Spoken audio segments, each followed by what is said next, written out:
Hello, thank you for joining me. So for this yoga session, we'll be working into Natarajasana or Dancer, and this is a standing balance. So it might be handy if you have a belt with you, or a chair, or I always practice near a wall, so you can always use the wall, or if you have a settee or anything else handy that you might just want to touch. So we're going to start off by warming our muscles at first. So Natarajasana involves an extension of the hip, one of your hips anyway. So when we extend the hip, that means the gluteus maximus at the back of us, our buttock muscle has to contract, and at the front of our body, these muscles here are lengthening. So you can sort of say the psoas muscle is lengthening, or the quadricep muscle is lengthening. So the one that contracts is our agonist muscle, and the one that lengthens or does the opposite is the antagonist. The same thing can happen with the arms. One of the arms, the same leg that goes back, the same arm goes back. So this arm will be an extension as well. So that means the muscles at the back have to contract. So they're the agonists, and the muscles at the back that contract, you could say, are the latissimus dorso. The ones at the front are the pectoralis. So these ones here are stretching. You can feel them as you take one arm back. So that's the extension of the arm. You can feel the back muscles contract, the agonist. You can feel the front muscles stretch or lengthen in order to allow that muscle to move. And we're just going to think about opposing muscles, but obviously that our body works as a whole. So to take the arm back, there's a lot more going on than just one muscle contracting and one muscle extending, but sometimes it's quite nice to just break things down a little bit just for the purpose of this session. So to warm up these muscles, the arms, shoulders, hips, legs, if we first of all come down onto our mat, so come into semi-supine positions, we keep the soles of the feet flat to the floor and the knees are bent. So that allows the abdominal muscles to relax and settle, and allows you really to settle down into the position. So first of all, just have a sense that you're breathing, and know that you're breathing. And you can feel the breath in the body. Maybe close the eyes just for a few moments. And just allow yourself to be here and settle, and knowing how your body feels. Just getting ready for the session to follow, and allowing yourself to be present. So it's that presence that really gives us that sense of well-being. And the movements and everything else that we work with are just there to bring our attention to our body. And bringing our attention to our body is a way of cultivating that idea of being present. So we work with our breath at first, and if it's okay, drawing your right knee in towards you, and all these little movements that follow. Obviously, always do what feels right for you. If something doesn't feel right, then you adapt it, you stop, you come out of it. So right knee comes in, just circling the ankle a few times one way, and then the other way. Be aware of your breath coming in. And as you breathe out, just lengthen the right leg away. As you breathe in, draw the right knee back in. As you breathe out, lengthen away. So just starting to mobilise the hip a little bit, and just noticing how you feel. In breath, draws the knee in. Out breath, lengthens away, so it's hovering off the floor. And just one more time. In breath, draws the knee in. Out breath, lengthens away. Breathing as you need to, as you bring the right foot back onto the floor, then draw the left knee in towards you, breath in. Then as you breathe out, lengthen away. On the in breath, draw the knee in. As you breathe out, lengthen away. And just working with your own time, doing that two more times. Being with your breath, being with the movement of the leg, the feeling of the body. And then when your foot comes back onto the floor, stop there for a few moments. And we're just going to work at lengthening the ankles. So bringing your attention down through to your feet. Just lift your toes up and down a few times, wiggling your toes, just getting a sense of where your feet are in space. So even though your eyes are closed, you know where your feet are. So you're just building that sense of proprioception, that idea of where we know our body is. And that sense, that feeling, awareness of our body. And then bringing the toes down, really pushing down into the toes, the front parts of the toes and the base of the toes, and very, very carefully lifting up your heels. And as you lift up your heels, if you place your hands on your thighs, trying to keep the thighs and the knees really, really quiet, really still, as you draw the heels up, and really have that sense of drawing the heels up towards the knees. The knees Don't have to move inwards or don't have to move outwards. The knees are going up perhaps a little bit. The hips are resting down. You can feel the thighs move. You can feel the calves start to contract. You really have that sense of the calf muscles contracting, but the front of your legs lengthening. And ever so carefully, in increments, fractions even, just bring the heels back down onto the floor. So now have a real sense of those calf muscles lengthening and the heels coming down into the floor. And then one more time, push down into the front parts of the feet and the base of the toes. And as you push down into the base of the toes, can you ever so carefully start to lift your heels? So again, fractionally, incrementally, start to lift the heels. Really being aware that your calf muscles are starting to contract, but you can feel the front of the ankles really lengthen. Because this is one of those movements in Natarajasana that we have to start to work with, that whole idea of the front of the legs, or the front of the ankle being quite long. So as you draw the heels up, push down into the toes, really having that sense of what you're feeling in the ankles and in the calves. And ever so carefully, with awareness and attention, bring your heels back onto the floor and just noticing the whole sense of connection, resting down through the feet and the way the rest of your legs start to respond and quieten down and settle. And notice now how your body feels with those tiny little movements. Then ever so carefully just let your knees drop over to the right. And they don't have to go all the way, they'll just go to where they go. And then bring the knees back up and let your knees drop to the left. Just rocking your knees from side to side. And if your hands are resting on the base of the ribs, just having that sense of how that sliding movement underneath your hands, so your spine is just twisting a little bit, or the hips are twisting a little bit. The spine is moving underneath your hands, you can feel the ribs move. As you just rock your knees from side to side. So just always bringing your attention to the movements of your body, the feeling of your body. And that's what allows you to be here, to be present. And that's what allows your thoughts to focus. And that's what gives us that sense of well-being. Because we're just working with one thing at a time, rather than having all those thoughts racing around in our head, jumbling around in our head.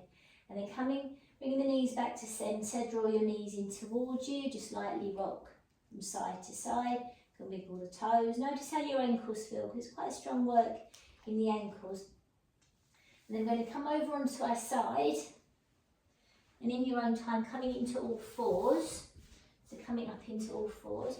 So make sure your wrists are okay. If there's anything going on with your wrists, you can always come out of these things. And you can come onto your knuckles every now and again, or perhaps go onto your elbows. So just seeing how it is. And the same thing with your knees. If you need to pad up your knees or lift up one knee at a time, or honestly, if things become a bit too much, come out of it. So we're just going to work into cat and cow pose. So we're going to round the spine or arch the spine upwards. That takes your gaze towards your knees. Really have that sense of the spine rounding, that flexion kind of movement. And then let your gaze goes forward. And as your gaze goes forward, feel that dip between the shoulders and the dip at the back of the waist. So that's the extension of the spine. So we round and we arch, a forward bending motion. And then we sink as the gaze goes forward, and that's that back bending motion. And you can work with your breath if you like, but know that your body knows how to breathe. So you can, if you like, as you breathe in, round or arch the spine, and as you breathe out, sink. Really let go. As you breathe in, round or arch the spine, and as you breathe out, let go. And coming to a neutral spine, just allow yourself to stop there for a few moments. And then we're going to take the right leg back.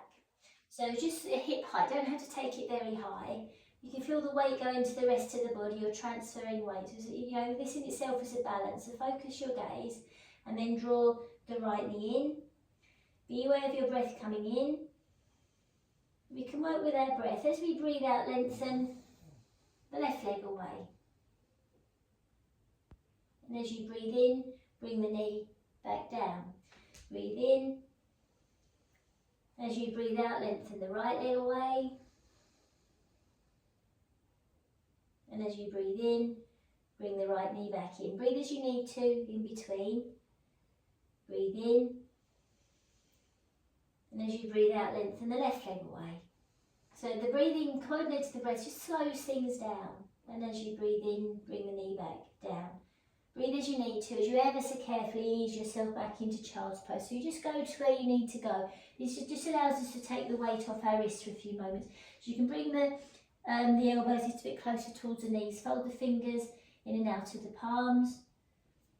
And obviously if you need to, you can come out of it, you can come to sit. You can give the knees a bit of a rub if that's helpful for you before you're ready to go back into all fours. So it's going to progress these movements that we've been doing. So when you're ready, we're going to lengthen the right leg away. Breath comes in. And then as you breathe it out, draw the right knee in. As you breathe in, lengthen the right leg away. As you breathe out, draw the knee in. Breath in, takes the leg away. And as you breathe out, perhaps as you draw the knee in, can you draw the forehead towards the knee, so you can arch around the spine. Then as you breathe in, take the leg away. As you breathe out, drawing the knee in, drawing the forehead or nose towards the knee. As you breathe in, lengthening away. Just continuing. Just a few more times, seeing how that feels. And then when the knee comes down, stop there for a few moments. Bring the knee back in, and we're just now going to draw the right knee, or actually we can lengthen the right leg back.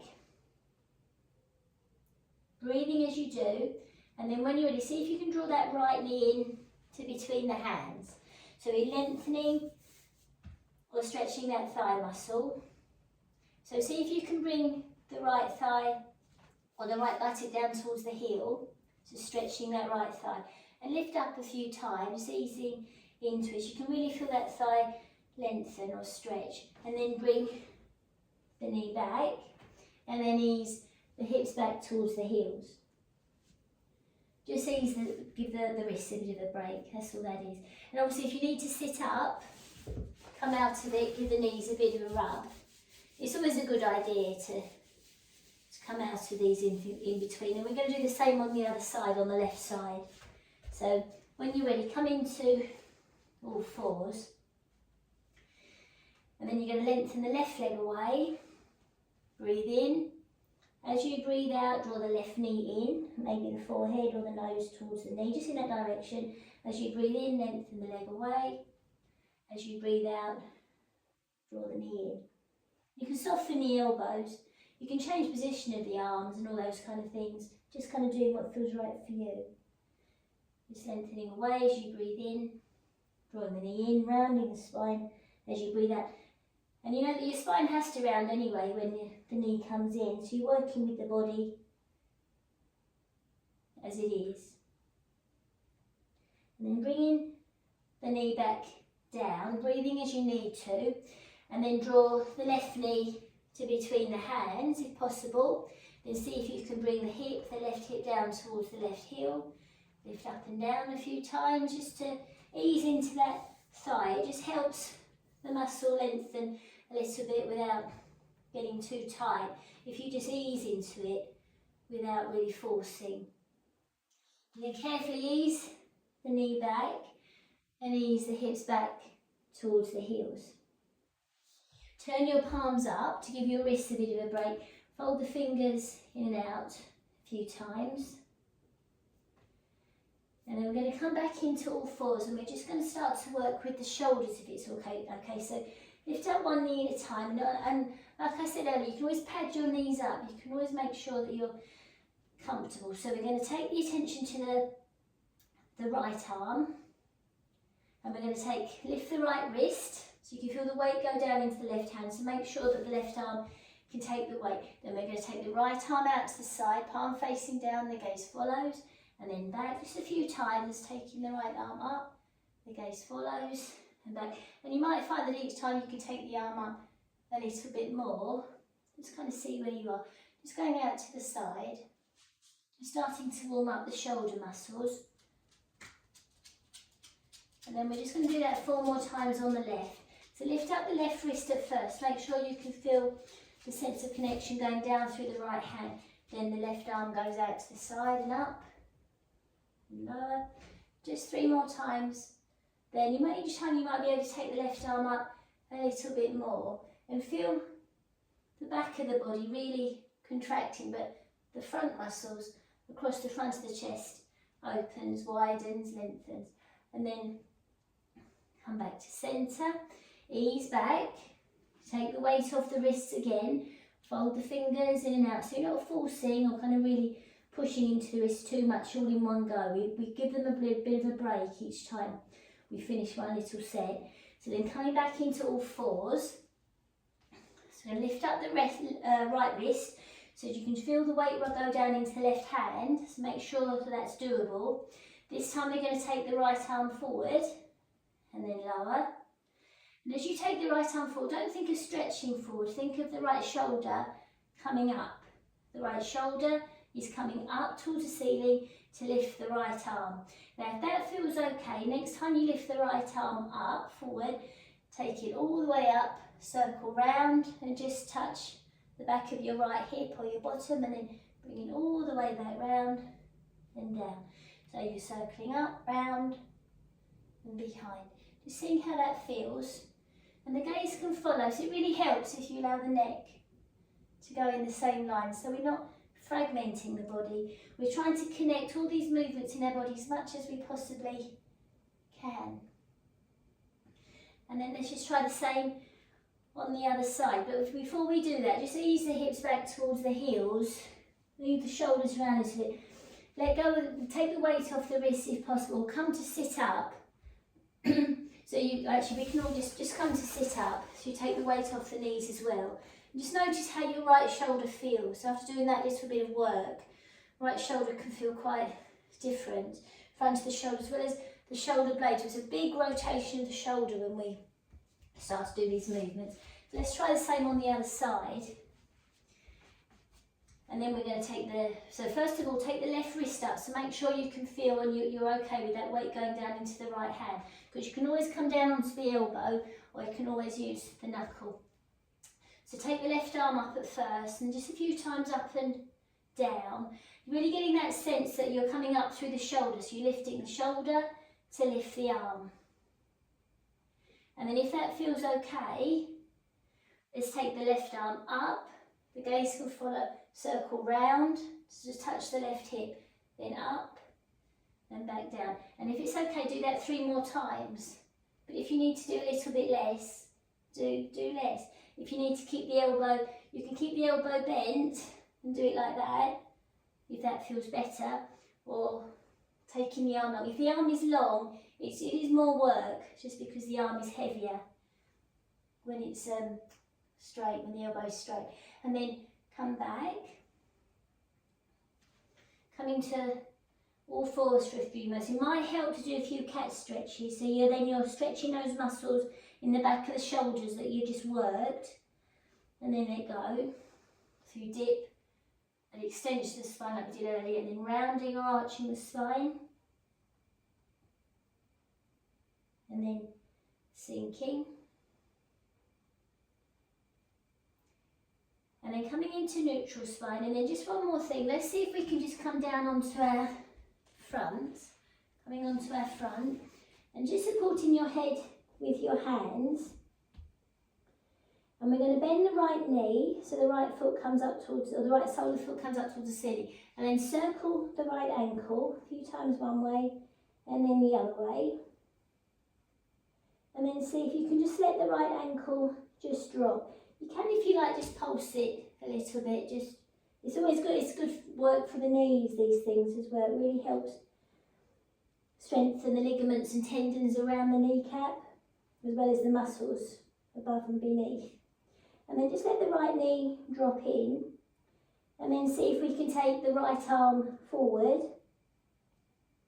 And then see if we can take the right arm to the right. And then see if the right hand just catches hold of the toes or the ankle. If you're wearing trousers or socks, maybe there. This might be when your belt comes in handy.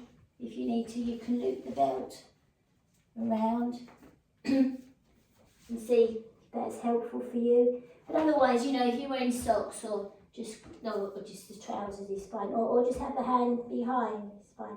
And then bring the knee down, bring the arm back down, then bend the left knee, the sole of the foot, circle the ankle at first, wiggle your toes, and then you can rock the foot back and forward a little bit, just moving, getting that movement through the knee. It's a really good mobilising movement through the knee anyway. And then let the knee drop, and see if you can take the left hand forward, take the left arm out to the side, because if that's enough for you, just work with that. And then see if you can take the left hand, see if it takes hold of the foot or the ankle. You don't have to pull it or force it, you can just see if it takes hold. And then let go. Just let the head rest a little bit. And then from here, let's bring ourselves back into all fours. And then we're going to tuck the toes under and just see how we are if we go into down dog. So if we lift up the knees, soften the elbows a little bit.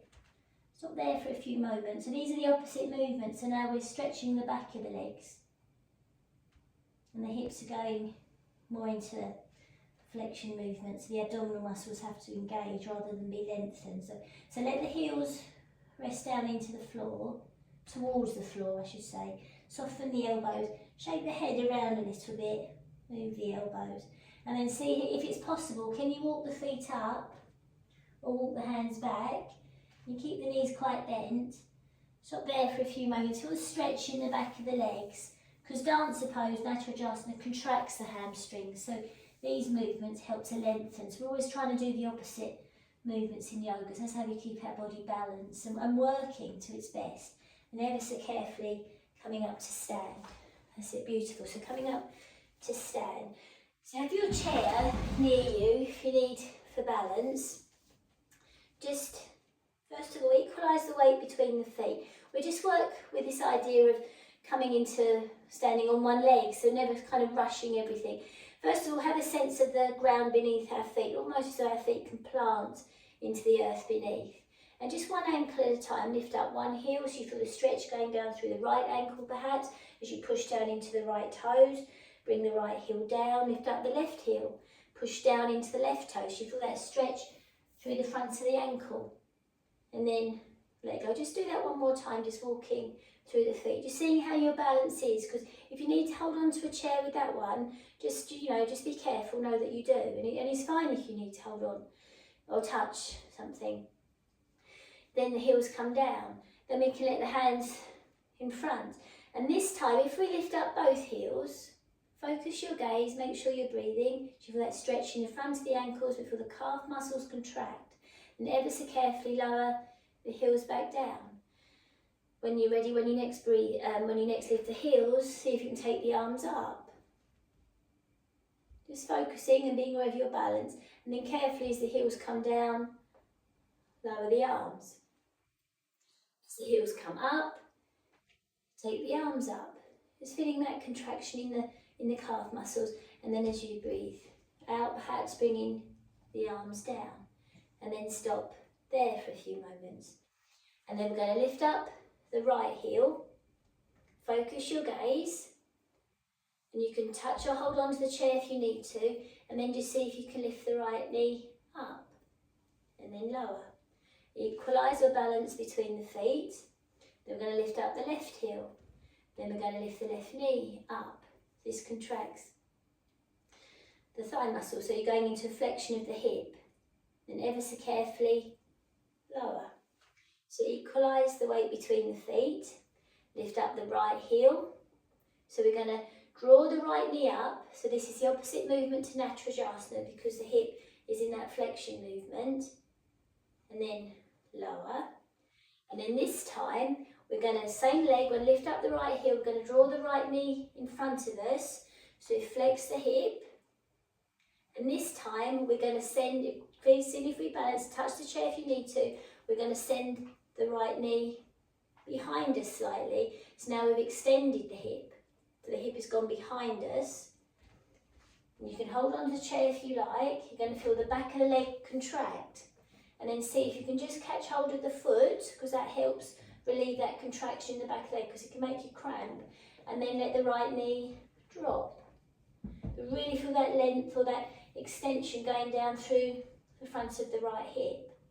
And also feel what happens with your shoulder. So the front of the shoulder has to really open or stretch or lengthen, but the back of the shoulder has contracted. And then let go. Let's do the same on the other side. So if we first of all balance the weight between the feet, lift up the left heel, focus your gaze, and then we're going to see if we can just bring up that left knee in front, so just focusing or being aware of your practicing balance, I suppose. We can take the arms out to the side if that's helpful, and then lower. Just because often it's a lot easier to bring the knee in front than it is behind, just because, you know, we live most of our lives in front. So when we're in front of our body, when we can see our knee, it's a lot easier than when the knee goes behind us. We lose balance a lot more quickly because we can't see it. So just being aware of that as well. So that's why it's always handy to have something to touch if you need to. So one more time, if we lift up the left heel, so take your time, because then in a sense, you flex the hip. And when we flex the hip, you can know the front of the leg has to engage. And then we draw the knee up, so you flex the hip. And now we're going to see if we can take the hip behind us, so we extend the hip. So when we do go an extension of the hip, you can feel the gluteus maximus, so the the buttock muscles have to contract, the thigh muscles and the front, the extensor, hip extensors have to lengthen. And then to help us, can we see if we can just catch hold of our left toes or ankles or socks, or use the belt if you need to, use the chair, and then let the left knee drop.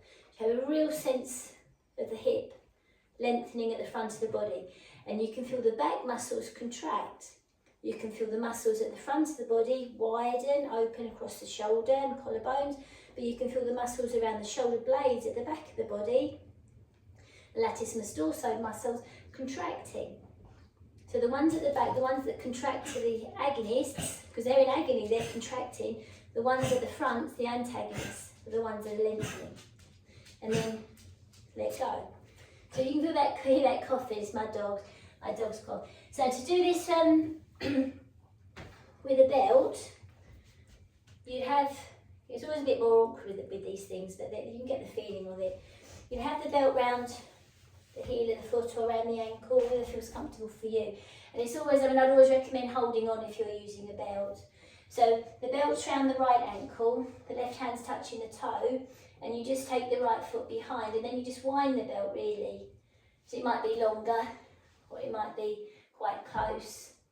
Sometimes just touching the chair is enough. And then if you focus your gaze, so the right hand is on the belt, the right leg is lifted behind, right foot is lifted behind. Can we see then if we can take the left arm up? So there's different ways of working into the pose. I tend to work in this kind of way, so the arm is coming up, so you get more of a feeling with extension of the spine. But you can also, if you like, as the right heel goes up behind you, the left arm can go forward. So you counterbalance the weight of the arm in front with the leg behind. And think of inside the centre of the spine, that's the fulcrum or the centre of the body. Then ever so carefully you come out of it. And we can try the same on the other side. So you can start using the chair and use the belt or whichever you need. So let's do the same on the left. So we can lift up the left heel, and you can move the leg forward and back. Another way to work into it is moving the leg forward and back to get a sense of your balance. And then when the left leg goes back, when the left foot goes back, you can feel that extension in the front of the hip. Focus your gaze, make sure you're breathing. So long, the left hip is long. The standing leg is neutral, the standing leg is holding you. And then see if you can just bring the left foot behind and catch hold, and obviously you can use the belt or catch hold of your trousers or the socks. Let the left knee, the leg that you're holding, let that drop away. So sometimes it sort of says you want the knees more or less in line with each other.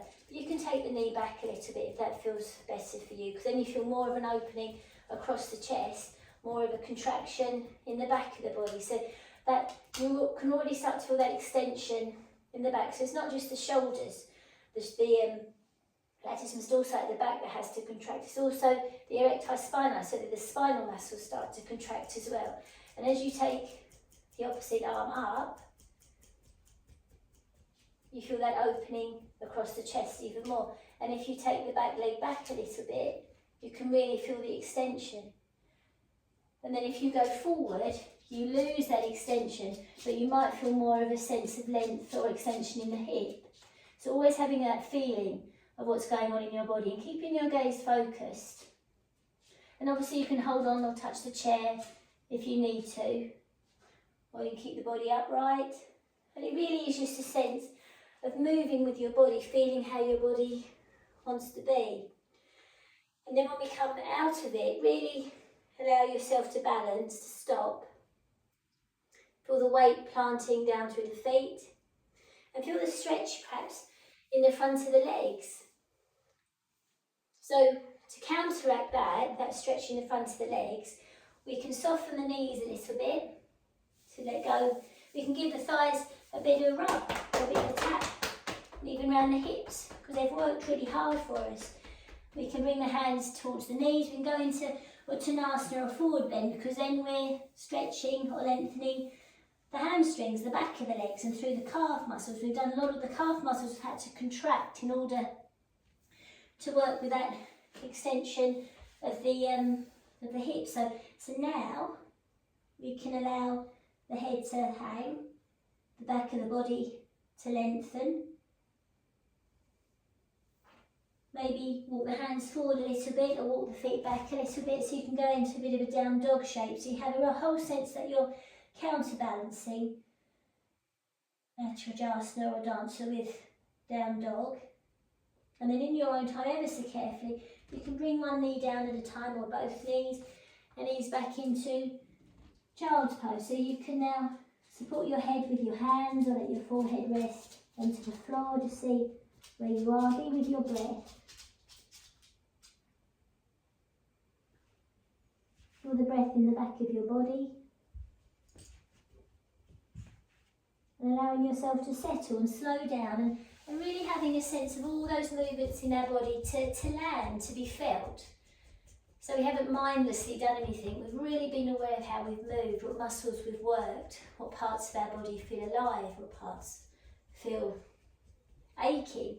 Aching, sensations of aching is knowing that you've worked those parts. So coming up when you're ready, just sitting, getting used to being upright again, and give the knees a little bit of rub, roll the shoulders.